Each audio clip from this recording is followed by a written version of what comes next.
This is the new 2025 Infiniti QX80 Autograph, and it has a $115,000 price tag. It's also a huge, full-size luxury SUV meant to rival the Cadillac Escalade and even the Range Rover. And although Infiniti hasn't had a lot of great success lately, this is supposed to show that they can still compete. Today, I'm going to review the QX80 to find out if that's true, and I'll show you all of its quirks and features. Today's video is sponsored by Cars and Bids, which is my online car auction website for modern enthusiast cars. So far, Cars and Bids has hosted more than 20,000 auctions of special, cool, exciting cars like this, and this, and this, and this. So, if you're looking to sell your enthusiast car, reach a wide audience at carsandbids.com. All right, time for the quirks and features of the new QX80. And indeed, this is all new, fully redesigned for the 25 model year and still based on the Nissan Armada, which is sort of the mainstream non-luxury version of this car. I'll be reviewing the new Armada coming up soon, but for now, let's talk QX80. Starting on the outside, the exterior design, which I have to say, frankly, is a little bland, to be totally honest. I don't think it's really stand out or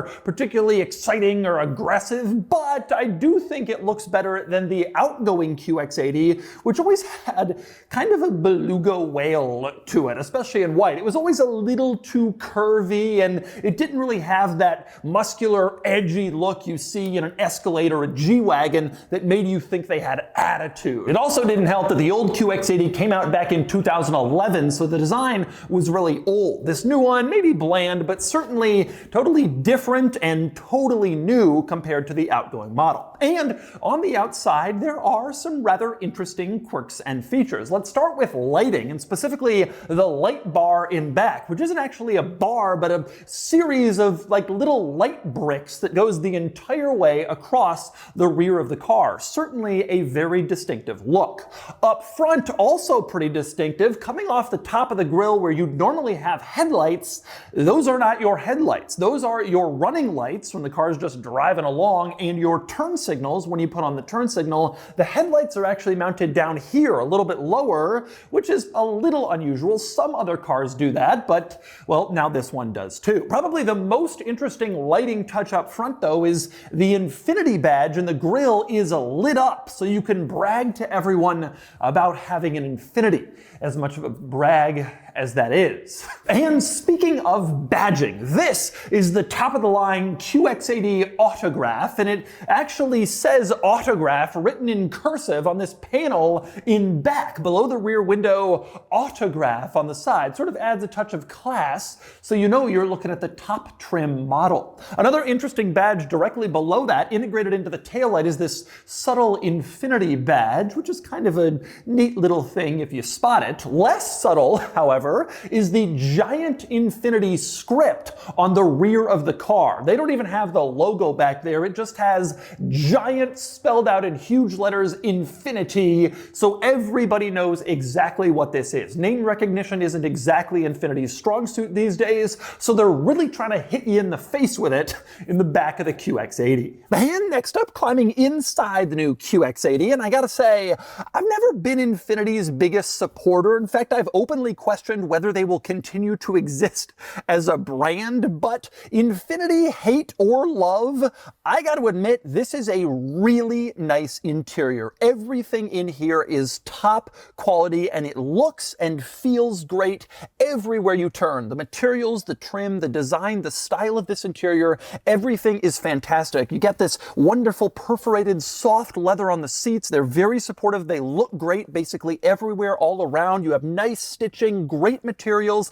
Over on the passenger side of the dashboard, it lights up when you turn on the car. and it says Infiniti with some calming lines, just so you know exactly where you're sitting. Now, I recognize that this is the top trim model. Like I've said, the autograph model, sticker price 115 grand. So I would expect it to be this nice inside, but it is this nice inside. Infiniti has risen to the occasion and made a really high quality interior in this car. And of course, there's a lot of interesting quirks and features to talk about, so let's start in the center console. You open up the center console for storage, and it's not just storage, it's a cool box, which you can turn on and keep things chilled. Now, this isn't a refrigerator. It won't completely refrigerate stuff, but it will keep a sandwich cool on a drive home, which is a nice feature to see. Also interesting in here, you have a camera mounted on the ceiling facing the interior. And if you go into the infotainment system, you can look using that camera at everybody inside the car. This is a nice feature if you're bringing around your kids, or if you're an Uber Black driver, and a lot of QX80s end up in limousine service or car service hands, you can record your passengers in case they do crazy stuff. And by the same token, you also have a built-in dash cam that will record what's going on out in front, and you can always have it recording while you're driving along in case anybody tries to scam you. It's actually a pretty cool idea, and I think more and more cars should come with built-in dash cams. A lot of people add them aftermarket, and it's nice to see them integrated from the factory into a car like this. And on the subject of cameras, the rear view mirror in this car is a camera. You can see right now it's a mirror, but you flip this switch and it becomes a camera. It's showing you images from behind, so you don't have to look all the way through the interior to see what's behind you. That's a great feature. It makes life a lot safer when you're driving along, and I really like it. Another interesting quirk in here, the headrests on the seats. You can see they have speakers on either side. This QX80 has some high-end clip audio system. You can see that's the name of the company, and there's speakers in a lot of different places, but the seat headrest speakers are especially cool. They look cool, and of course they enhance your audio experience. And another nice touch in the new QX80 is underneath the large center console, you have some extra storage under here. It's a little hidden and out of place, but you can put stuff there if you don't want it anywhere else. A nice little extra storage compartment. Next, we move on to technology, and aside from the mirror screen, there are 3 large screens in the front of the new QX80. Interestingly, the center lower screen pretty much only does climate control stuff. You change your fan speed, your air temperature, turn on your heated seats. All the climate control stuff is done through this screen, and that's basically all that this screen does. No physical buttons for that stuff, but you also don't have to go into any special menus in some other screen because it's all in this screen and it's basically always there. Now, also in this screen area, you can see your gear selector here.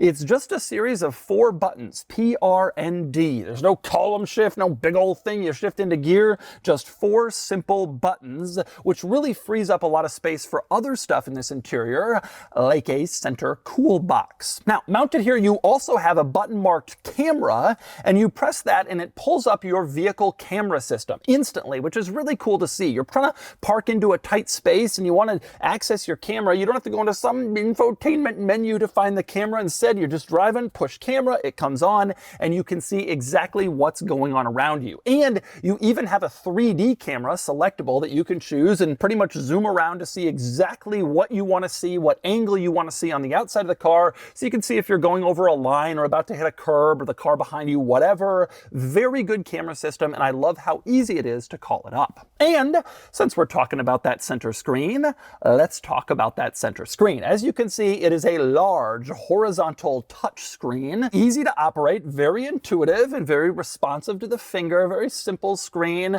high quality. It looks good, it feels good, and of course it includes Android Auto and Apple CarPlay, and it also integrates Google Maps and Google Assistant for an even more seamless experience with other stuff that you may be using.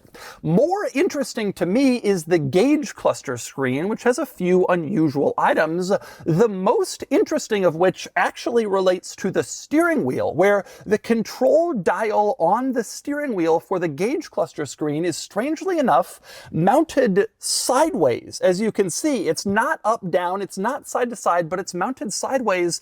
And it turns out this is absolutely brilliant because you can use it to control menus that are horizontal or vertical, and both seem totally intuitive when the dial is mounted sideways like this, diagonally. I've never seen this before, but it's brilliant. I'll give you an example. So you want to control the gauge cluster screen. Well, you scroll up and down through the menu items. It's pretty simple. But you can also press this little button on the steering wheel, and now your dial is controlling what's on the infotainment screen, and you can see the first menu is horizontal. But once again, your diagonal dial is intuitive. You just move it up or down, and because it's mounted diagonally, it's very clear what that means, and it works for both. Again, never seen that before. Surprisingly good innovation, especially from Infiniti. But let's move back to that gauge cluster screen for a second. I gotta say, pros and cons here.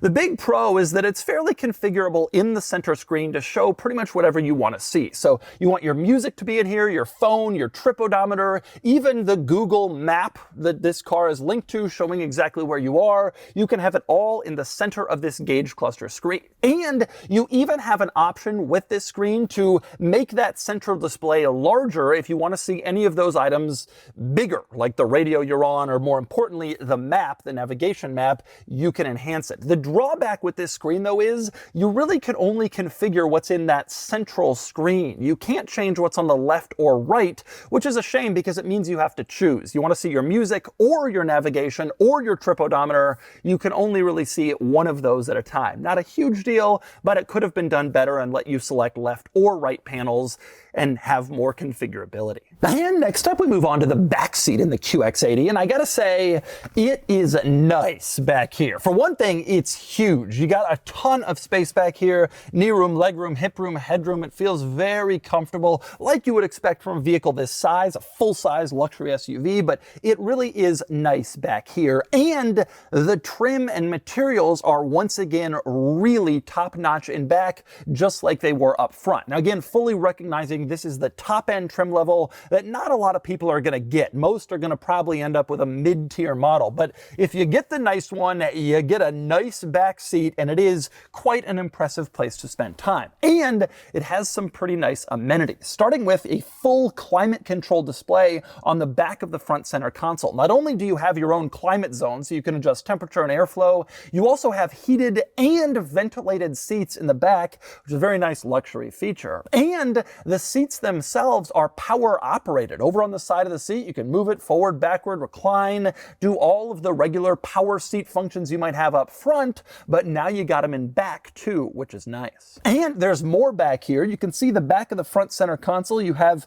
two USB-C ports and an additional charge port, and there's even more. If you open up the rear center console, you can see back here there's more charge ports for charging even more rear seat devices. And at the front of this rear center console, you have a little panel that opens up to reveal cup holders. Maybe most interestingly, though, in this rear center console, you have a screen back here. And if you turn on the screen, it allows you to make adjustments to the seating position, the climate control, and the heated and ventilated seats, which is odd because you can adjust all of that stuff using the buttons I've already showed you. You don't actually need to use this screen for any of that, but you can. It's there as a backup, I guess, in case you want it. Now again, this is the top trim level. Most trims probably will not have this full rear center console with a screen, but if you get the Autograph, you get the center console, and it enhances the experience, I guess, to some extent by providing you with extra duplicate controls. Now, accessing the third row in the QX80 is pretty easy. There's a little switch on the side of the second row. You press and hold, and then the second row seat folds forward, but, and this is crucial, it retains its shape, which is a big deal, because if you have a car seat in there, that means you don't have to take out the car seat to get easy access to the third row. The car seat will just stay put because the seat shape is staying put, and then you can easily climb into the back. And when you're in the back, you'll discover a few interesting things. For one, again, the same nice material, soft, perforated leather, the same stitching and designs. It looks nice back there. And there's a decent amount of legroom. It's not huge, but fairly standard for a vehicle in this segment. More interesting, though, you have a heated seat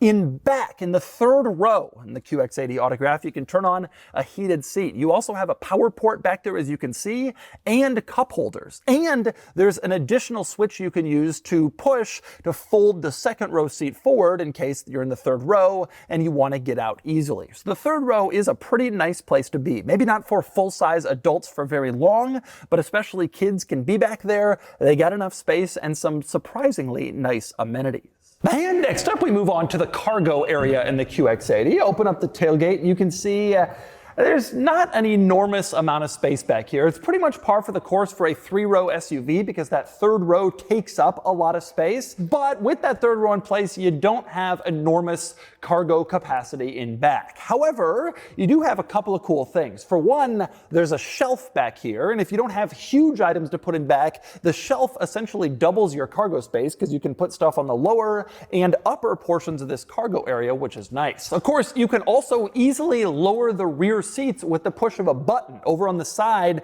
second and third row rear seats can be lowered back here to maximize your cargo space if that's what you're looking for. And also worth pointing out in back, you have this cool lighted cargo sill, which I've never really seen before, and frankly, I think it's actually a pretty cool idea. I'm not exactly sure if it's useful, but it certainly looks cool and it classes up the cargo area a bit. Now, if you want to open or close the tailgate, you have a few options on where to do that. There's a button up front in the driver's seat area where you can open or close it, or you can press this little button here that's kind of hidden in the piano black trim on the tailgate itself, or you can press a button on the key fob and open it up. And speaking of the key fob, it's not really all that nice considering how nice this car is. It looks good at first glance, but when you pick it up, it's really light, doesn't feel all that high quality, and frankly, looking closer, it's really just a lot of kind of cheap plastic. It's not an ideal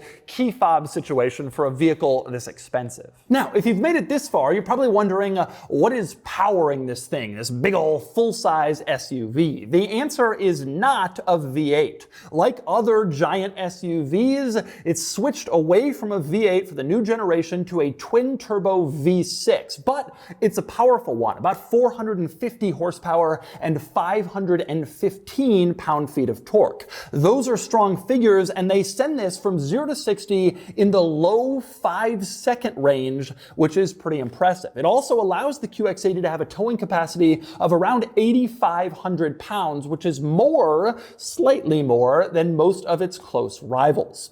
Fuel economy, however, is not particularly impressive. If you get four-wheel drive, 15 miles per gallon in the city, 19 miles per gallon in the highway, not particularly strong numbers. And by the way, I mentioned if you get four-wheel drive because interestingly, it's not standard on the QX80. This model, the Autograph, has four-wheel drive standard, but the two base trim levels, which start around $85,000 for the entry-level model, they come with rear-wheel drive, and four-wheel drive, all-wheel drive is an optional extra on those versions. As for sizing, at about 211 inches long, this is almost exactly the same size as a Cadillac Escalade. And despite the high pricing, 85 grand for the base model, 115 for this, it actually undercuts the Escalade. The base model is cheaper, and this, the top-end model, is also cheaper than the Escalade. But the QX80 doesn't have Escalade name recognition. That's probably the closest competitor here, but while the QX80 is pretty impressive, the Escalade is known the world over as sort of a cultural icon, from rap songs, athletes, to all sorts of cool, hip people. They want an Escalade, not a QX80, despite the fact that this car's actually been around for a long time. It came out back in 2004 as the Infiniti QX56, and this begins the third generation 20 years after launch, but it's still no Escalade. Anyway, you're probably wondering what it drives like. How is the QX80 on the road? So let's go find out. All right, driving the QX80 Autograph. And I gotta tell you, although I have been on the record of making fun of Infiniti many times on my podcast and various vehicle reviews, this is actually pretty good. And I wasn't expecting it to be. I have a Toyota Sequoia, and I have like the top version of the Sequoia, which is $85,000. So it's sort of in competition with this. And I've always complained that the Sequoia, and frankly, also the Tahoe, and even the Lexus LX, they're all pretty trucky. They all ride pretty trucky. They ride and drive trucky. This is a truck. Like, it's a body-on-frame truck based on the full-size Armada, but it doesn't really drive so trucky. I'm like actually truly and honestly surprised, because I'm going into this with certain biases about Infiniti quality and vehicle products, and I'm driving this and I'm thinking this actually isn't so bad in terms of ride quality. It's actually pretty nice. I really wish that my Sequoia rode like this QX80 does. Frankly, I'm even surprised at the handling, which is not as ponderous or as sort of oafish as I was expecting. This vehicle actually handles, I'm not gonna say small, it's a massive vehicle with a massive curb weight, but it handles like okay. It feels more precise and more dialed in than my Sequoia, that's for sure. And similarly, it feels more precise than a Tahoe or an Escalade, honestly, which has a lot of vagueness to its steering. And I also want to make the point, just like the steering is not sports car steering, the ride is not like Rolls-Royce ride, but it's better than a lot of these trucky SUVs. And you have this powerful V6. Now, I am not at all one of these people who's like, V8 or bust. I won't do anything other than a V8. I don't believe in any of that stuff. I think that stuff is silly. And this 6-cylinder does a pretty good job in terms of acceleration. I mean, 0 to 60 in the low 5-second range to move a vehicle this significant in size is pretty impressive. And it has good low range power, which I think is the one thing that a lot of V6s, turbo V6s miss compared to the old big V8s. That sort of low end grunt when you first press the accelerator pedal. But this has it. It feels great at low speeds. I gotta be honest, I wasn't expecting Infiniti to come up with a vehicle that I truly and honestly think is up there with the best in class, at least from a driving perspective. And I really believe that. Like, I really mean that and believe that. This drives shockingly well. So what are the drawbacks to the driving experience, if any? Honestly, I'm like struggling to come up with any really significant driving experience drawbacks in here. The drawbacks, I would say, are twofold. One is this stupid turn signal that goes back to center. It's so insane that that's still a thing that Infiniti is trying to make happen when everybody else has completely abandoned it. But the other obvious drawback is the brand name. I mean, at the end of the day, Infiniti is certainly not, Escalade, right? Or it's certainly not G-Wagon or GLS, Mercedes-Benz, Range Rover. And despite the fact that I truly now, having driven this car, think this is a fairly credible, competitive vehicle in this full-size SUV, luxury SUV space, I still wouldn't necessarily buy it just because the QX80 has always been like the rental car version, like the budget Wish.com version of a Range Rover. This is a really well done car, but it's still hard to escape all the damage they've done to the Infiniti brand name over the last 20 years, making substandard products based primarily on lease deals and fleet sales. Infiniti just doesn't and won't have the same pull as some of these other full-size luxury SUVs. And based on what I know about why people buy luxury SUVs, I have a suspicion a lot of people would be willing to overlook some flaws of rivals if it meant they could get like a cooler brand name or a cooler design and styling. And they'd pick a Range Rover or they'd pick an Escalade, even though they know it's not necessarily the better car because it's just cooler. And this certainly isn't cool, although it is surprisingly quite good. And so that's the new 2025 Infiniti QX80.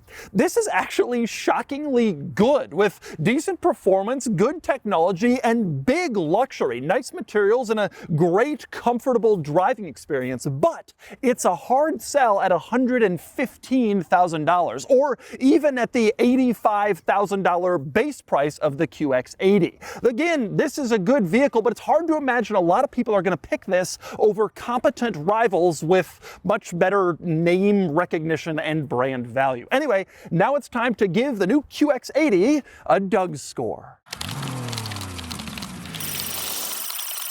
And the DougScore is here, 57 out of 100, which places the QX80 here against rivals. The QX80 is actually a surprisingly competitive vehicle, falling only just short of class leaders like the Cadillac Escalade and Mercedes-Benz GLS. It's surprisingly well done, with improved styling over the old one, decent performance, good tech, nice materials, and a good ride quality, and I would seriously consider it against top big luxury SUVs. The QX80's primary drawback is its brand name, which just can't compete with Escalade or Navigator or Mercedes-Benz.